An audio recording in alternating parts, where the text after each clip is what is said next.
Okay, guys. So again, we're going to discuss about the law of signs on adding and subtracting integers. Okay, ano nga ba yung integers, sir? Okay, integers are a combination of positive numbers and including zero and then negative numbers. So, yan po yung uh, bumubuo ng integers. So, we have the whole numbers like 1, 2, 3, and so on, including zero and then the negative numbers. Negative 1, negative 2, and so on. Okay. For the law of signs, in adding and subtracting integers, hindi lang tayo basta-basta mag-add. Okay? On numbers. Especially on numbers which has different sign. Okay? For example, okay, dito muna tayo sa first law which is the same sign. Adding. Dito muna tayo sa adding. Okay? Pag same sign siya, then you are just going to add directly the two numbers or the two integers. So, wag na tayong add. Wag na tayong magpatuloy mga. For example, we have 5 plus 5 is equals to 10. Then, negative 5 plus negative 5 is equals to negative 10. Okay. So, what does this rule tells us? So, this rule tells us na pag same sign lang yung integers natin, then we are just going to add directly the two numbers, then copy the sign of the two numbers or the two integers. For example, we have 5 plus 5. Since they are both positive, then our answer is also positive. Then, pag negative siya, negative 5 plus negative 5, then we're just going to copy again the sign of our integers, kaya naging negative siya. Naging negative din siya. Diba? Okay. How about pag unlike sign na siya? Okay. Unlike sign naman tayo. Okay. So, unlike sign naman, then we are not going to add. Okay? We are not going to add. But, we are going to subtract. For example, we have 5 plus negative 3. Okay. Ba't ako naglagay ng parenthesis?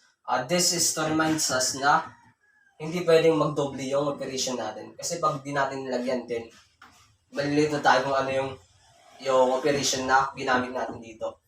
Kaya pag mag-add tayo ng numbers, lalo na pag yung isang natin is negative, then we're going to put a parenthesis para ma-identify na negative number siya at hindi siya operation ng equation na ito.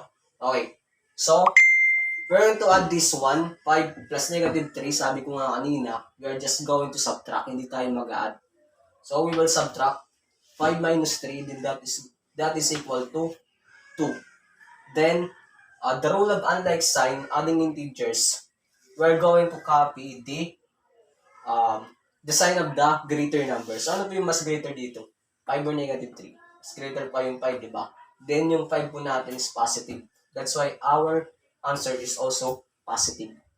Kasi we are going to copy the sign of the greater number. Okay, next. How about yung 5 naman yung negative natin? And then positive naman yung 3. Okay. So for this one, again, we are just going to subtract 5 minus 3. That is equal to 2. And then copy the sign of the greater number. Ano ba yung mas greater? Negative. Yung 5 ba? Or 3?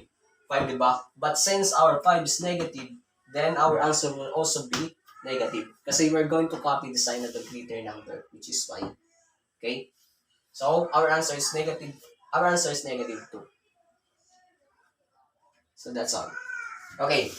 Now, how about in subtracting integers? Okay. In subtracting integers naman, we're just going to change the sign of our subtrahend, then proceed to addition. For example, we have 5 minus 3.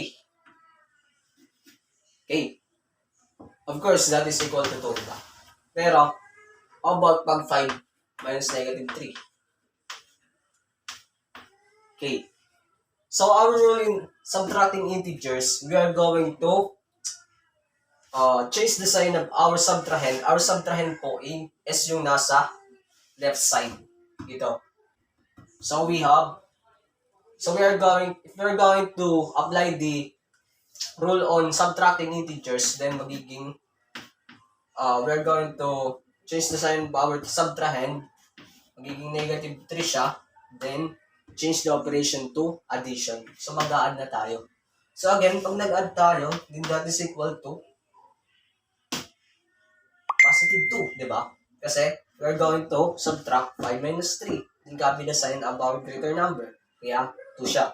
How about this one? This one, namin ma-apply yung pagsasubtract ng agad-agad. So we're going to apply the law of sign of subtracting integer. So ano ba yung law natin again? We're going to change the sign of our subtrahend. So magiging addition siya. Ay magiging positive siya kasi negative siya. So magiging positive. Then, yung operation natin is magiging addition. So, 5 plus positive 3 is equals to 8. Diba? Okay. How about negative 5 minus 3? Okay, again, change the sign of our subtrahend. Magiging negative 3 siya.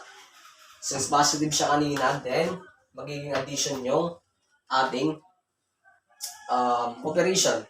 Then again, we are going to proceed to adding these two integers. So, negative 5 plus negative 3.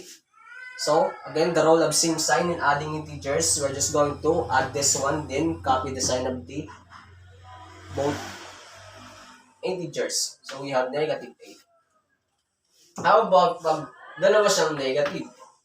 Negative 5 minus negative 3. So, same process pa rin. So, magiging yung subtrend natin magiging positive, magiging addition to. So, we're going to apply now the rule of adding integers. So, negative 5 minus 3 is equals to 2. Copy the sign of our greater number, which is negative 5. So, magiging negative 2 siya. Okay? So, that's all.